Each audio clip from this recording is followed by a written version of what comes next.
This is the Angels Postcast, your instant game reaction for the Los Angeles Angels. Part of the Locked On Podcast Network. Your team every day. Oh, yeah, baby. Oh, yeah, baby. Hello, Halo Nation. Hello, Halo hopefuls, and welcome back to the latest edition of the Locked On Angels Postcast. Coming at you live, as always, after every single Angels game. Right here, live on the Locked On Angels YouTube channel. And after the fact, both on the channel and wherever the heck you get the Locked On Angels audio podcast feed. If you don't know who the heck I am, what's going on, everybody? My name is Gavin Carlson, former credentialed journalist in the LA area. Spent 4 years covering UCLA sports with the Daily Bruin. Got to clear the throat because I'm in year 2 with the Locked On Podcast Network, where it's your team every day, and our team is the best team in SoCal, baby. Our team is the Angels, and boy, oh boy, do we run this Freeway Series. Angels move to 4-0 against the Dodgers in Big 2025 with a 7-4 victory tonight at the Big A in the series opener. And let's be honest, this game was not that close. If it wasn't for Ray Montgomery being an abysmal manager, which we will get to, if it wasn't for Ray Montgomery being a clown, if it wasn't for the ump being a clown early in this game, ejecting Joe Adell, if it wasn't for the Angels organization being clowns, calling up and using the bum, that is Sean Anderson, this would be a 7-0 or 7-1 victory tonight. But at the end of the day, it's another impressive statement win for the Angels against the Dodgers. They moved to 4-0, and it's almost even better at home, right? Because when you win it at Dodger Stadium, yes, it's great to silence those fans, but it's almost more fun to silence the fans that show up to the Big A, that think they're taking over the Big A, that think they're taking over OC, and then they have to deal with our beautiful stadium that's better than theirs. They have to deal with our home crowd that's better than theirs. And they have to deal with walking out of the ballpark and driving back to Los Angeles or wherever the heck they live after taking another L. It's just such a glorious feeling. And I know the vibes are absolutely wonderful in here. Shout out to everybody in here. Larry says, yo, Gavin, buddy. Roman says it's a feel-good win. Dusty says, let's effing go. Saul says, yes. MCAT says, Christopher is the hype man / woman we need right now because Christopher's in here spewing wild card talk. Let's not talk about the playoffs today. And I know there's a lot of people, one guy in particular, let me see if I can find him. There it is, Mr. Swart Matthews. Yep, I knew he was going to say it. He says, Gavin still won't be happy because he thinks Jansen should have been traded at the deadline. Gavin needs to forget about the trade deadline. It's over. Angels management were never going to sell. Well, guess what? Outside of that comment, I am going to make a promise tonight for you, Stuart, and for everybody. I will not be saying the words TRADE and DADEADLINE. I will not be saying that once on this entire show. I don't want to say wild card or, playoffs or standings or anything like that either. What I wanted to say is screw the Dodgers. What a great win. And what a performance by two guys that I certainly believe, and I know one of them you all agree, but hopefully both of them you agree with me, are the future of this franchise. And that's exactly where I start today's show. This is the Locked On Player of the Game. See this? See this right here? This is our glorious king, our glorious savior, Mr. Zach Neto. He's got the beautiful bobblehead. You see him diving here. I just absolutely love it. The tattoo arm sleeve, beautiful bobblehead. And what a beautiful player. What a beautiful player. Zach Neto, who has not been phenomenal as of late, but again, it's just everything you expect or everything you talk about when you bring up Zach Neto. It's just, he's a winner. above all else. And he's a big time, when the lights are bright and the big time players make big time plays, Zach Neto is the definition. I mean, I show you the bobblehead. I was at that game where, again, it's his first career bobblehead night, and the guy has a walk-off hit because of course he does. Here against the Dodgers, he's now undisputed the best player on our team. Sorry, Mike Trout. Sorry, maybe Sean Noel or, I don't know, Adele or certainly not O'Hoppe. He's the best player on our team. He's the face of our franchise. With the Dodgers coming to town, with Ohtani, of course, back, with all the boos and all the this and all the that. This is a big game. And Zach Neto does it again, man. He does it every time. It's big time moments. He gets it done. If you somehow miss the game, or, if you watch the game and just happen to miss the first pitch of the bottom of the first inning, you miss Zach Neto. Take the first pitch off of Yamamoto, 402 feet, 106 exit velo. And let's be honest, Zach Neto, is he a leadoff hitter? I don't know, right? But he now ties the Angels record with 8, I believe, leadoff home runs. And what's so great about this, when it comes off the first pitch, it instantly shuts up those Dodgers fans. And what's really impressive is, sometimes you'll see a first pitch homer like this, and not to say it's a fluke, it's never a fluke, but it'll be a get me over fastball to start the game that the guy takes deep. Now, again, every pitch matters. It's not like it's a lucky swing. It's not like it's, hey, the pitcher should feel cheated or anything, but that's not what this was. This was a fastball on the outside corner. It was not a fastball right down the middle. Fastball on the outside corner, and he got all of it. He hits it to right center field, which is always so impressive. Again, 106 exit velo, 402 feet. Just like that, it's 1-0. But you know what made things even more beautiful is that the Angels did not leave that as the only thing they did in the first inning. A one-out walk from Mike Trout, a one-out walk from Taylor Ward, and then an RBI single from Yoan Moncada, who had a phenomenal game in this one. Another first pitch swinging. He gets a hanging curveball, and he ripped it. Ripped it for a base hit. And just like that, 2 first pitch swings, and it's 2-0 Angels. And I bring up first pitch swing. We will talk about Yamamoto throughout this game and why I think this first inning was so massive. But right now, we are talking about the player of the game, and it's Zach Neto. And the reason he's the player of the game is not just because of that solo shot. Christopher's got me dying in here. Christopher, I'm going to get to you, bro. I'm going to get to you. It's not only the leadoff home run to instantly set the tone, to instantly give the Angels a lead as soon as possible, right? It's also his second hit in the bottom of the 5th inning, a single where Teodosio, who I'm really starting to love me some ice Bryce T, baby. He is really, making an impact right away. We'll get to him, but he has a leadoff single here in the bottom of the 5th. Then Zach Neto makes it back-to-back because of the speed from Bryce T. He gets to third, runners on the corners. Then Sean Noel is hit by a pitch, bases juiced, and then Mike Trout, who gets so much criticism, and I'll be honest, in the beginning of this at-bat, it was one of the worst swings I've ever seen in the career of Mike Trout. He even admitted it on the post-game interview, but he makes up for it with a 1-2 splitter down and in, kind of a jam shot. He, pushes it out to right field between the first and second baseman. The shift really killed the Dodgers in this inning, and a 2 RBI single from Trout. I know I'm supposed to be talking about Neto. The moral of the story is Neto, he started it, obviously, with the leadoff homer. He was a huge part of this rally with the single that eventually leads to 2 RBIs from Mike Trout, another RBI from Yoan Moncada, another RBI from Gustavo Quintero, and just like that, it's 6-0 Angels. And then, oh, by the way, Zach Neto finished it off with now his 19th homer of the year, another solo shot, this one off Diaz, so he didn't just do it against Yamamoto.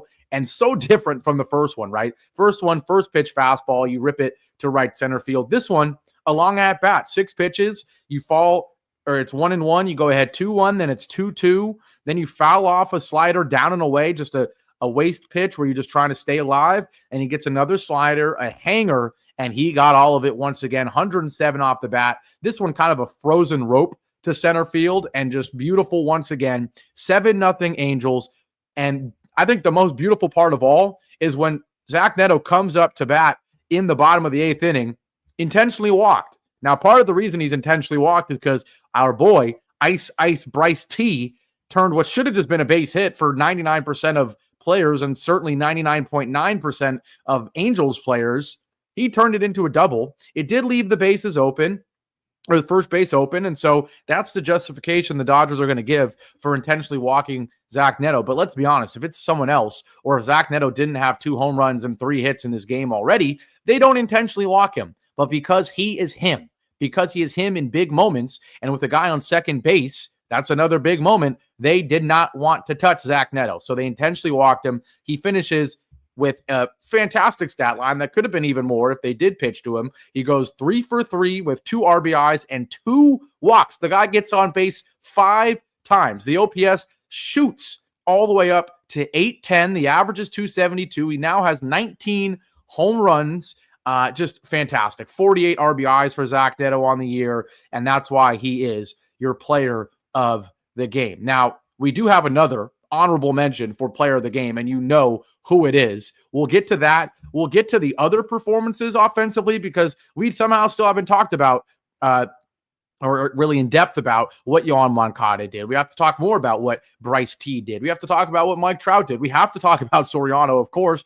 And I'm going to yell a little bit about Ray Montgomery because, again, he made me want to lose my mind. The fact that this game was even close, it should not have been. So we'll get to all of that. We'll celebrate the dub. And also we will unfortunately talk about Gustavo Campero. Just a brutal scene there. We'll bring that up as well after our break here on a victory edition of the Locked On Angels Postcast. I'll be right back. Now on this beautiful Monday night, today's show is brought to you by Game Day Hue. You've definitely seen the Super Halo Bros sporting those Game Day Hue solid color hats for fans like them, like me, and like y'all. It certainly hits the mark. Game Day Hue makes clean, no logo gear with team-inspired colorways for every pro and college fan base. It's all about letting your colors speak for you. No giant logos, just smart, versatile style that works on game day, on the course, or anywhere in between. And it's not just hats. I personally love their split shade gloves made for the golf course. It's the perfect gift for the fan who has everything else. So right now, you can get 15% off with code MLB15 at GameDayHue.com. That's GameDayHue.com. The code even stacks on bundle deals, so now's the time to load up. Let your colors talk because colors speak louder than words. That's GameDayHue.com, code MLB15. And today's show is also brought to you by FanDuel. Now, it's August 11th. But August 26th is officially FanDuel Futures Day, a brand new holiday for football fans who live for bold predictions and preseason hunches. For just 24 hours, FanDuel is giving you deals on NFL season predictions. So whether you're calling your MVP, eyeing a long shot division winner, or ready to crown your Super Bowl champ before week 1 even kicks off, this is your moment. Now, I already talked on a previous show about my flyer in the MVP race, and I don't know the odds. I'm sure it's not a crazy flyer, but I'm leaning Joe Burrow, as a flyer option. I'm sure Lamar and Josh Allen and maybe even a Jalen Hurts or Saquon are going to be favored, but I like Joe Burrow. I think another flyer option, if you wanted to go a little bit deeper, would probably be Justin Herbert. Obviously year 2 with Ladd McConkey, you do lose your franchise left tackle, but that's an interesting one. And if you're wondering who my dark horse is to win the Super Bowl, call me a homer. As the host of the Locked On Rams squad show, I think the Rams are the dark horse favorite. I think they are the favorite in the NL West, and outside of the Eagles, they might be the best team in the NFC, the most complete team. So if you have predictions like that, you can visit the FanDuel app today and start planning your futures bets now, because Futures Day is one day and one day only. FanDuel, play your game. Back here live on the Locked On Angels Postcast. Angels 7 and those darned gross Dodgers 4. It shouldn't have even been 4. It was a dominant win from the Angels today. They went up 7-0 in this ball game, largely due to Zach Neto. We already talked about it. 3 for 3 with 2 walks. He had 2 solo shots. That last solo shot made it 7-0 in the bottom of the 6th inning. And yes, the 7 runs were largely because of him. They're also because of 2 RBIs from Mike Trout that we brought up. Bryce Teodosio, goes 2 for 4 with a double, a beautiful hustle double. He scored a run as well on that first single. And Yoan Moncada, you got to give him his flowers as well. Goes 2 for 3 with 2 RBIs. He made a great catch at third base as well. It's a bummer that he's still in pain and can't hit from the right side. Not that he's great against lefties anyways, but he was absolutely great as well. But someone who we haven't talked about yet, and any other night would have been the player of the game, it's Jose Soriano. And I say my sweet Soriano because you know how much I love and defend Jose Soriano. And people ask me why. Well, dang it. If it's not tonight, I don't know a better example on why I defend and dream about what Jose Soriano can become. The guy, the ERA is just 3.84. It's not great, right? And you're coming into a matchup with Yamamoto, who, the ERA is sub 3. He's just 10-7, but again, his ERA is great. He's really settled in. And what is Yamamoto known for? Man, the stuff is just nasty. He throws hard, but then the curveball is sub 75 miles an hour, right? Maybe he walks some guys too much, but the stuff is disgusting. Well, guess what? You know who else has disgusting stuff? Jose Soriano. And the difference between Soriano and Yamamoto tonight was, man, Soriano was locating everything. The command was phenomenal, right? He was, when he needed to get strikes, he was throwing them. Whether he needed a blow-by fastball, like I think that high and away swing and a miss on Freddie Freeman on the high cheese, where he threw a fastball right down the middle of the pitch before, I think 98 miles an hour. The pitch after that, 99 on the outside corner, swing and a miss. That was impressive. What about the knuckle curve down and in? That was a couple times. I'm blanking on who it was against, but he did it a couple times. That's always disgusting. And then that splinker, sinker, whatever you want to call it, it got you double plays when you needed it. One against Freddie Freeman. It got you some weak contact, some strikeouts as well. Soriano in this game, 6 innings pitched, just 2 hits and 2 walks, 6 strikeouts against this Dodgers lineup. And I get it. They're so hurt. I get it. Mookie Betts having an off year. That's their fault for playing him at shortstop, making it harder for him to focus at the plate because the guy's learning a new position on the fly. But you still have Ohtani. You still have Mookie Betts. Freddie Freeman is playing great again. Will Smith is unbelievable. Max Muncy is red hot. Andy Pages on any other team is their 3-hitter, and he's hitting 5th and 6th every night, right? I mean, this is still a stacked top of the order, and he made it look average at best. 2 hits, guys. 2 hits and 2 walks through 6 innings. And the only reason it wasn't 7, the only reason it wasn't 8 maybe, was because we have a clown, named Ray Montgomery. Don't get me started on Ray Montgomery. The only guy who took the cake as being an even bigger fool tonight than Ray Montgomery was the umpire, because what in the world was that on Joe Adell? It was not a violation, a pitch clock violation by Joe Adell. Call me biased, but it looked like he was ready to go. And to then ring him up after what is a controversial, questionable strike call on that. He's going to be pissed off if he strikes out. He strikes out, and even then, he doesn't get in your face. He walks away and says some things as he's walking away, and you throw him out of the ballgame. That was disgraceful. But you know what else was disgraceful? Ray Montgomery tonight, because Soriano, through 6 innings, had only thrown 91 pitches. Now, I play MLB The Show franchise. I've brought it up a few times, and my Angels team is disgusting, by the way. It's been fantastic. I pitch my starters a little bit too long. I have them going 120 pitches. This isn't a video game. I get it. But 91 is not enough to pull a guy who is absolutely dealing, man. Like, what are we talking about here? You can make the argument that Soriano could have pitched yesterday, but you pitched him today because it's a good, matchup. It's a big game for the fan base, for the team. And he's absolutely dealing. Now, you're up 7-0. So maybe you're saying, hey, another scenario, another game where we really needed him. You'd want him to, deal, I'm stuttering. If the game was closer, you'd want to leave him in the game maybe a little bit more because it would feel more important in that 7th inning. But dude, he's at 91 pitches. He's dealing. Let him go out there. And in my opinion, if he does not give up a base runner, you let him complete the inning.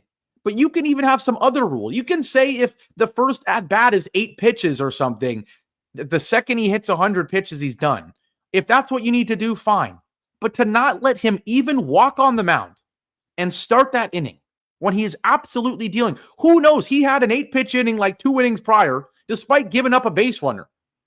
You're telling me he can't come in and at least try to have a quick 10, 12 pitch inning. You know what he's going to do. He already does it. It's already his thing. He throws strikes. Tell him, go out there and throw strikes. The way you're playing tonight, throw that sinker down the middle if you need to. And if the first guy gets on, you pull him out. If the first guy takes 7 pitches in the at-bat, then you take him out. But come on. Come on. Taking him out for no reason. It just feels silly. And again, it feels so premeditated. And that's what bothers me the most, is he'll take out Soriano after 6 innings when he easily could go another, but then he leaves guys in like, I think it was Tyler Anderson in that Mets game, left him in. That was ridiculous. He should have taken him out when everyone saw the collapse coming. Or you talk about, like yesterday with Jack Kohanowitz, trying to force him to pitch in the 4th inning. It's like he comes into every game saying, all right, yesterday, Kohanowitz, the plan is to pitch 5. And he's so bad that he can't even survive an out in the 4th. And you're forced to take him out after he gives up 7 runs.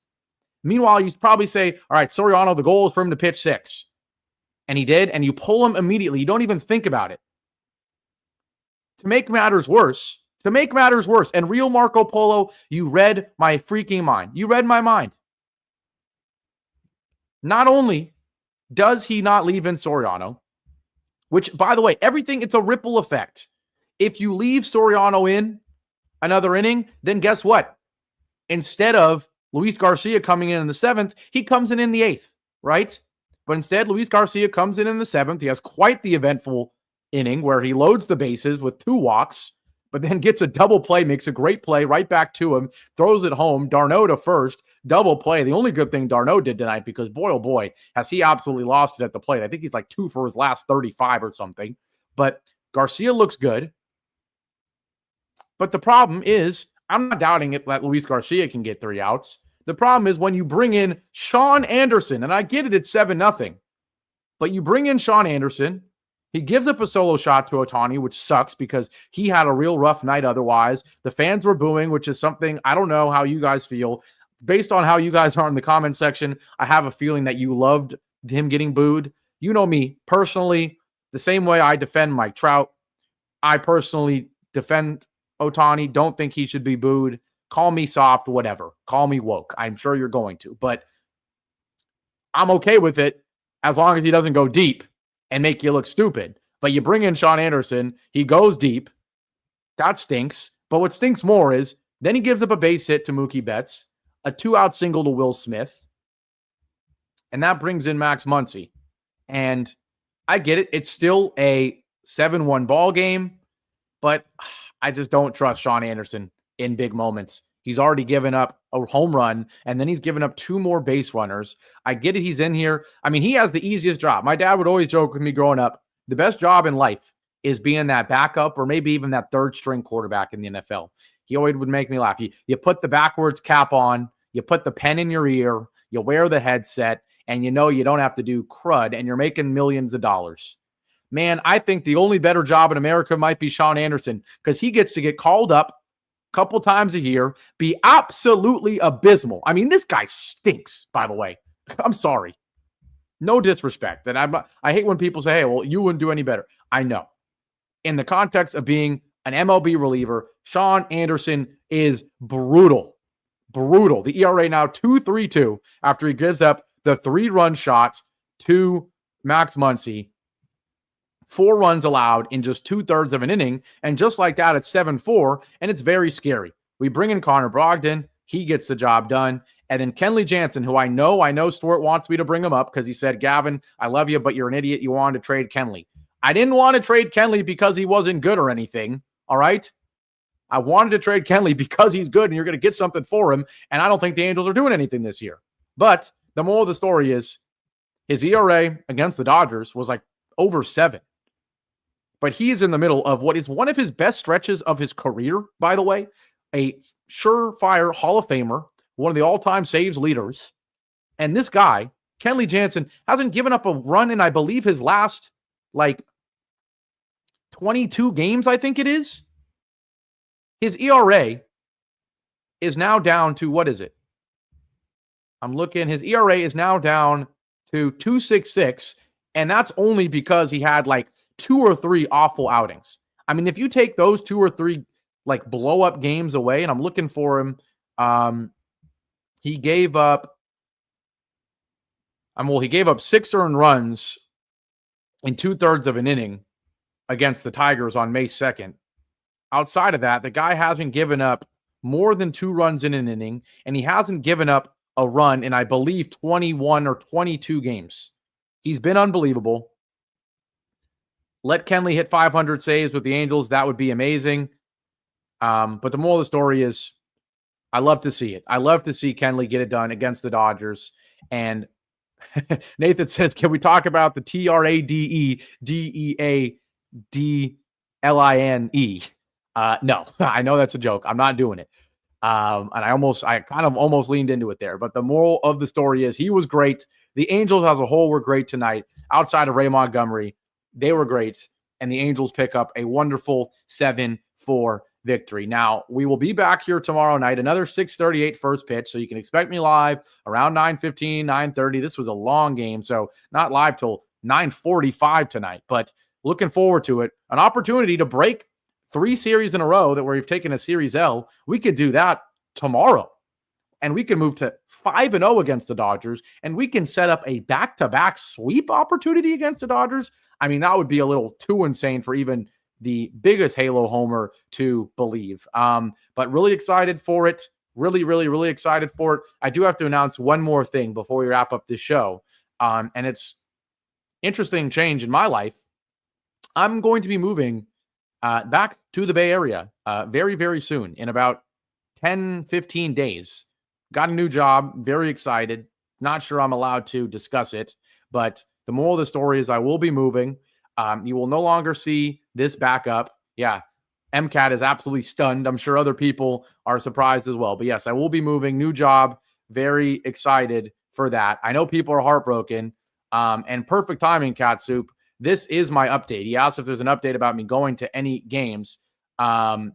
Here is my plan. Thank you, Dusty, for the congrats. Appreciate it. I'm hoping to go to one of the 2 games either Monday or Tuesday next week against the Reds, because I want to give an opportunity for you guys to – I'm not leaving the Angels. Come on, I'm not the Locked On Giants postcast guy. I'm not leaving the Angels, Christopher. Calm down, Vinny. No. I will, of course, be Locked On Angels. That's the only place I will be. The new job is not Locked On Giants. No. The new job is something outside of sports media. But the moral of the story is I want to go to one more game next week, either Monday or Tuesday, because I will be moving probably next Wednesday. So I would love to give everyone one more opportunity to do a meet and greet. I know everyone was rooting for it. So let's make it happen. I don't know yet if it's going to be Monday or Tuesday. But the plan is no. God, no, Christopher. No bang Niner gang. I absolutely despise the Niners. But yeah, I'm just putting it out there right now. Haven't decided officially that's going to happen, but certainly leaning towards it, and then haven't decided if it's going to be Monday or Tuesday. I have a lot of goodbyes to make. I'll be honest. A lot of goodbyes to make here. I've been in LA the past 5 years. Obviously went to UCLA for 4 years, spent the last year, working for the Clippers and doing this. And of course, Locked On, it's going to continue. I'm doing Locked On Angels till the end of the Angel season, doing Locked On Rams, of course, doing Locked On UCLA when that starts. So nothing is changing. But the moral of the story is got a lot of goodbyes to make here in LA. Got to figure out when those will all be. But I'm certainly going to make every sort of effort to either go to the game next Monday or next Tuesday when the Angels host the Reds. Both times it's a 6:38 first pitch. So I'll hopefully announce, I'm hoping in the next 2 days, either on tomorrow's show. I can't talk right now, either on tomorrow's show or Wednesday's show. if it's going to be Monday or Tuesday. You guys let me know right now or in the comment section or hit me up on Twitter in the DMs. I also have to apologize. I noticed literally today that a few people DM'd me and I didn't see them because Twitter does this weird thing where it blocks DMs.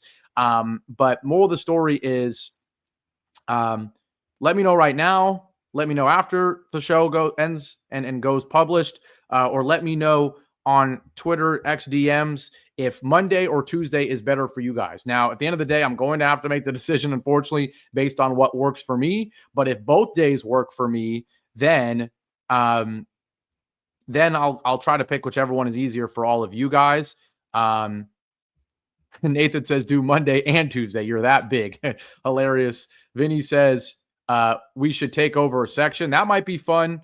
But yeah, either way, I will hopefully in the next couple of days let you know what day I will be going to the Big A between Monday or Tuesday. Elon, thank you for the congrats, but no need to miss me. I will still be doing all of the Locked On Angels, Locked On Rams, and Locked On UCLA stuff.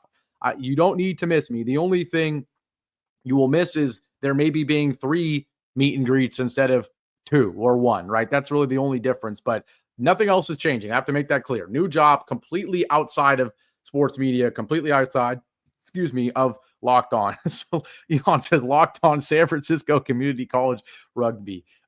You're making me die laughing.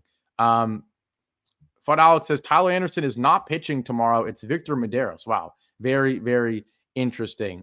Eric says Gavin's DFA's the Los Angeles Angels of Anaheim. Hilarious. Christopher says, will you be back for next season? MCAT says, you better stay with us, Gavin, or we'll cry.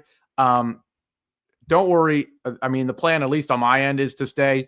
I mean, obviously, Locked On as a company, and I work for them, but they seem to like me, and I certainly love this, so I'm not expecting anything to change. The plan is to do Locked On Angels next season. We'll get there when we get there.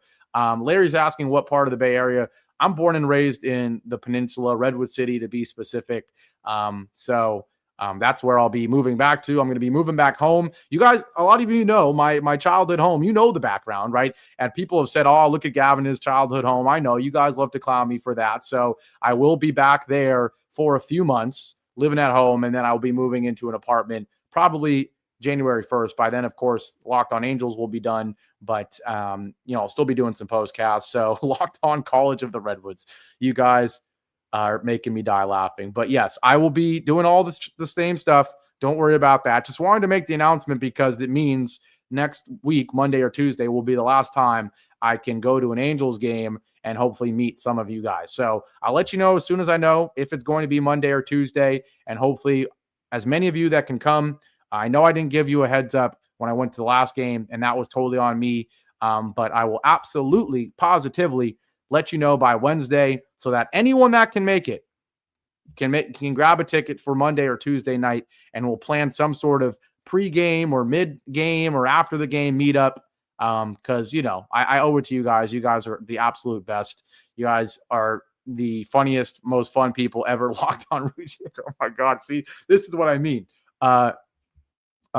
Hilarious. Yes, Larry, not as hot as the East Bay. I'm going to leave with a controversial statement. LA has some of the best weather, especially in West LA where I am. But I think the only place in America that has better weather than Palms, Culver City, LA is Redwood City, California. We literally in our downtown have a sign that says climate best by government test. We are the best. But with all that being said, I'm going to wrap this one up. It's 34 minutes.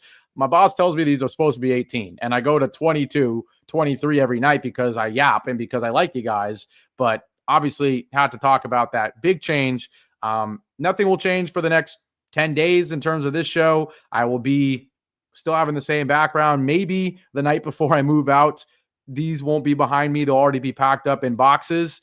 But then the rest of the Angel season, I'll be doing the postcast in my childhood home. You guys can clown me all you want. And then in January, Locked On Angels, I won't be doing postcasts, but whatever postcasts I'm doing then, you'll see a new apartment background that will certainly be set up by the time we start the next Angel season. But all right, have a great rest of your Tuesday or your Monday night. It's a dang near Tuesday at this point. What a win for the Angels. 7-4 over the Dodgers. Have a great rest of your Monday. It's hard not to after that win. And I'll see you guys back here tomorrow. Eric says, get me a radio segment. I mean, this is about as close as you can get to it in Big 2025. Love you as well, MCAT. Mahoko with the hard eyes. Right back to you. Yes, Larry, Bay Area, best area. Good night, Vinny. Good night, Tecos. Good night, Nathan. Good night, GG. So long, everybody. Have a great rest of your Monday. Angels run LA. They run Orange County. They run SoCal. I don't know what the Padres did tonight, but we certainly own the Dodgers. Take care and have a great rest of your day. I'll see you tomorrow.